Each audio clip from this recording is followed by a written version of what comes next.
somebody could have done it, but trying to frame you. Because me and Mama know in our heart you ain't did nothing. It ain't too much. Okay. You're saying you didn't have anything to get there. Yes, sir. How do you think that's going to make you look? Y'all can prove it has something to do with it, which y'all are not going to be able to because it doesn't have anything to do with it. I'm going to look perfectly fine.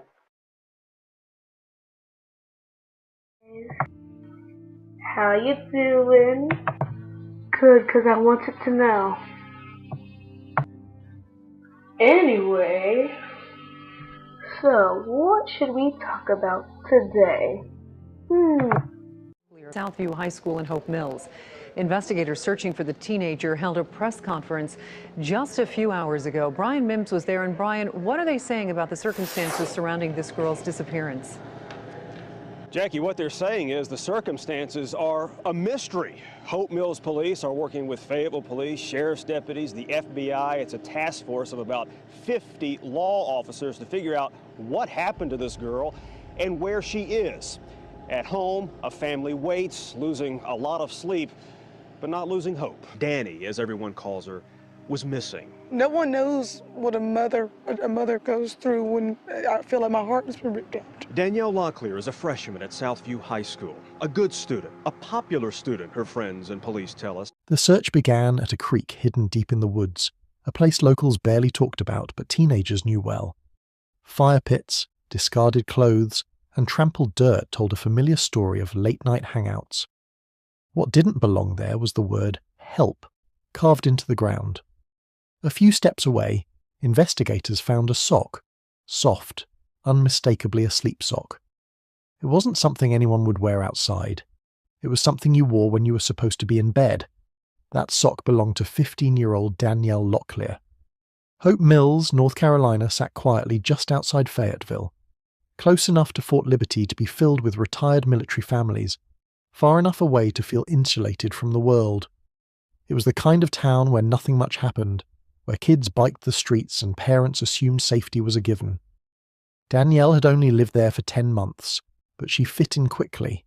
Funny, energetic, popular and academically strong, she posted playful YouTube videos and seemed genuinely happy. Living with her aunt while her parents went through a bitter out-of-state divorce, Hope Mills felt like a reset. She had friends, school, and a boyfriend, Jekyll, an older varsity runner with plans to become a Marine. On the night of March 11th, 2014, Danielle was staying with her grandfather while her aunt, grandmother, and mother were out of town. Just before 9:45 p.m., she told him she needed to return a notebook to a friend who lived a couple of houses down the road. She said she'd be back in 2 minutes. She stepped outside, closed the door, and disappeared. When she didn't return, her grandfather checked the street, then walked to the friend's house. Danielle had never arrived. By morning, police were called. The case spread fast. Local officers, sheriff's deputies, and the FBI forming a task force of nearly 50. Danielle had vanished without a trace. At first, investigators hoped she had run away or was staying with friends. Her boyfriend said they hadn't spoken in days. They had recently broken up. Family members were stunned to learn Danielle hadn't gone to school the day she disappeared. She had been skipping classes and spending time at the creek, something they hadn't known. CCTV footage placed her there earlier that day.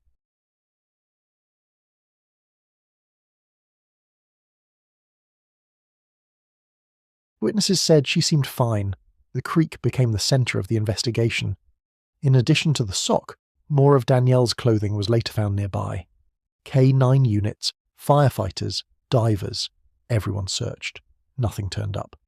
Her phone's final signal pinged near Interstate 95 and appeared to be moving fast, suggesting she'd been in a car. Then the signal stopped. I-95 ran the entire East Coast.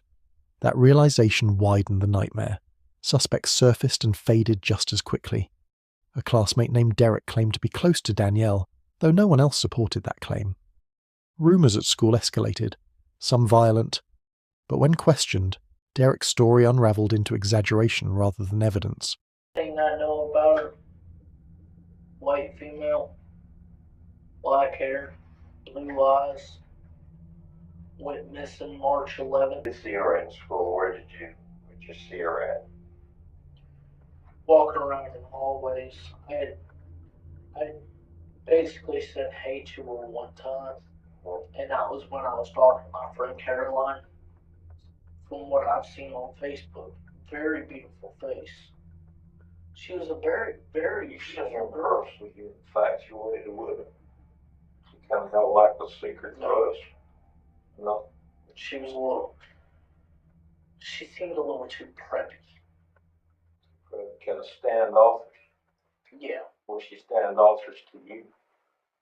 She seemed like a goody goody. And honestly, I don't hang out with goody goodies. Goody goodies have a bad habit of snitching. Items seized from his home looked promising at first. Knives, a burn pit, a shovel. But forensic testing ruled them out. Another dead end. 10 days passed. Then 20. Hope Mills held its breath. 10 days after Danielle Locklear was last seen, police focused their search on this wooded area near the creek where the 15-year-old's family heard she may have been when she first went missing. It's at her school where police are asking volunteers to meet tomorrow morning to help continue the search for Locklear. On April 2nd, an off-duty detective driving to a fishing spot noticed something floating in the South River. It was a body. Danielle Locklear had been underwater the entire time, tied to cinder blocks. She had been strangled. A sock had been forced into her mouth, the matching pair to the one found at the creek. The location raised new questions. The river was roughly 30 minutes from the creek. It was also 30 minutes from Jekyll's home. Police re-examined him closely.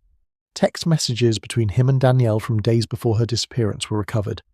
Angry, cruel, threatening. He had blocked her, but she kept finding ways to contact him. Investigators also discovered the same type of cinder blocks and rope used to weigh down Danielle's body at his residence. Still, they didn't have enough to arrest him. Jekyll claimed he was home the night Danielle disappeared. His mother and grandmother supported the alibi, though neither had actually seen him. His friend Dominic, who owned a car, refused to speak to police and hired a lawyer. Days later, Jekyll returned to the station and confessed.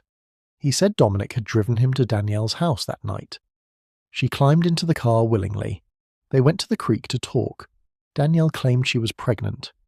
Jekyll didn't believe her and demanded proof. He told her he would take responsibility if the child was his, but he would not get back together with her. According to him, the argument escalated. Danielle struck him. He said he blacked out. When he came to, he had strangled her. They drove her body to the river near his home, tied cinder blocks to her, and dumped her into the water. To cover his absence, Jekyll had scheduled text messages using an app to make it appear he was home all night. Investigators didn't believe the blackout story. They believed the creek had been chosen for privacy, the text for deception, and the outcome planned. Body, if it is her, really how did it get down there? Somebody could have done it, but trying to frame you. Cause me and Mama know in our heart you ain't did nothing.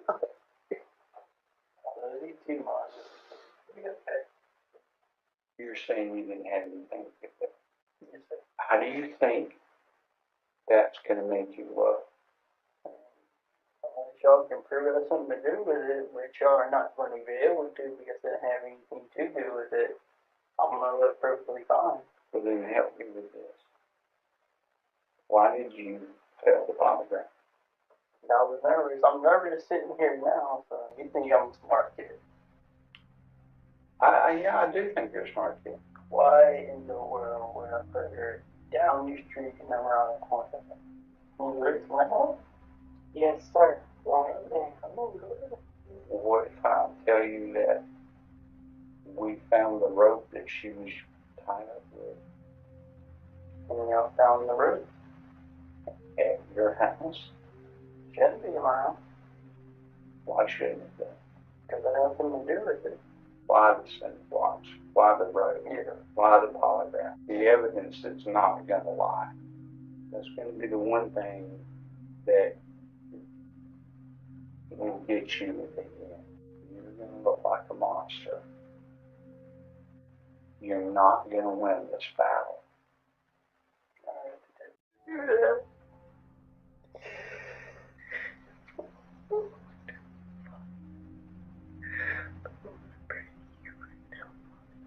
I took my wallet and I threw it against her window. Yeah. She came out, she got in the car, and we went to the creek. And we sat down and talked for a while. And she was supposed to take a pregnancy test in front of me. The whole time was like, take it, and she prove it to me right now. We were talking at first, and then I was like, I told her, no matter if you have this kid or not, I'm going to take care of my responsibilities. If it's mine, it's mine. I'm going to do what I got to do to step up and be a man. But I don't want to be with you at all. And she flipped and she snapped on me. She punched me in my face.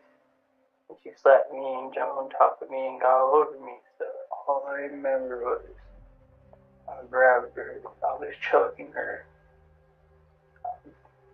But you didn't know now. Throwing it there. Why would he do that? She was making a noise. There's nobody would hear it. When the sock was being placed in her mouth, did she move at all? Move her arms, legs? She was done.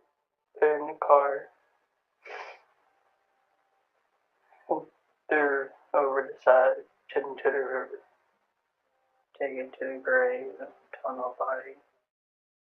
Medical testing later confirmed Danielle was not pregnant. Jekyll pleaded guilty to second-degree murder and received a sentence of 25 to 31 years. Danielle Locklear's family was left with memories, grief, and unanswered questions. To get her high school diploma. I cannot watch her get married. That's the only one I can't even have any more children. And you took that away from me. You ripped out my soul. Police say the 19-year-old confessed to strangling Locklear during an argument. They say he and a friend tied cinder blocks around her body and dumped her into the South River. Danielle's body was found a month later. I know there's nothing I can do there where I can say it's going to bring her back. But I do want to apologize for the actions that I made. I know sorry doesn't cut it, but I do want to say I'm truly sorry. Malloy pleaded guilty to the lesser charge of second-degree murder and will spend a minimum of 25 years in prison without the possibility of parole. The truth of what she believed, what she said, and what truly sparked that night died with her. What remained was the reality. A 15-year-old girl left her house for 2 minutes and never came back. In trying to protect his future, Jekyll destroyed it. And in the quiet town of Hope Mills, the creek in the woods would never be just a hangout again. How you doing? Good, 'cause I wanted to know. Anyway, so what should we talk about today?